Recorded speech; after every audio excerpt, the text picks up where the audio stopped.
Mm. So if you look here, we have three rules, basic ones in English, about how we make nouns plural. Again, nouns are people, places, or things. Um, so we see notebook, fox, family. Three great examples that we'll go over. Rule number one, to make nouns plural or to say that there's more than one thing, um, we would add an S. It's basic, we know that. Notebook becomes notebooks. Most words in English get that change to become go from singular one thing to plural more than one.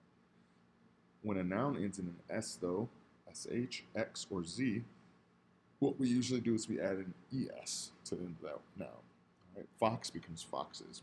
Bus becomes buses. And rule number three is very important to internalize as well.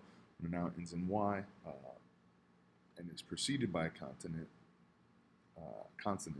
the Y changes, in fact, to an I, and then gets turned into an added. An ES gets added. You can see here a few examples. Pilar has a calculator. We would say calculators.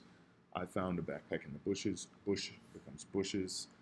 Textbook becomes textbooks because, again, following rule number one, just add an S to make it plural. And then finally, supply, because there's an L there before that Y, to make it plural, it becomes supplies, I-E-S. In Spanish, we see some similar rules. When a noun ends in a vowel, A, E, I, O, or U, you add an S. Now, this is different from in English because it's specified by the type of ending being a vowel. Rule number two, when a noun ends in a consonant, that's any letter that's not A, E, I, O, or U, you add an ES. So marcador becomes marcadores. We'll go back to rule one in just a second. So if we look here, diccionario become diccionarios because of the O ending being a vowel, you just add an S. Pintura, painting, becomes pinturas because the A ending shows us that we only need an S to make it plural.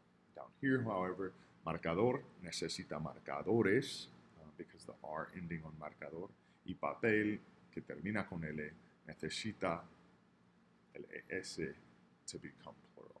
Finally, rule three is very similar to the Y. When a noun ends in a Z, we change the Z to a C and add an ES. Lápiz becomes lápices, y cruz con la Z termina con CES.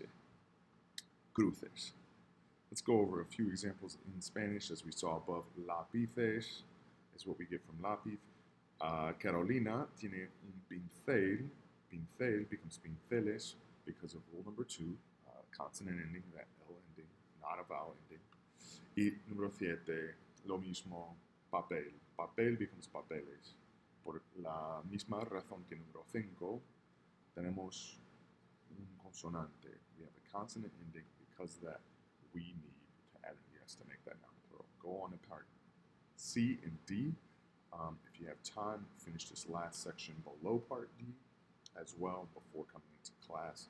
This will allow us to start all on the same page around how to make nouns plural.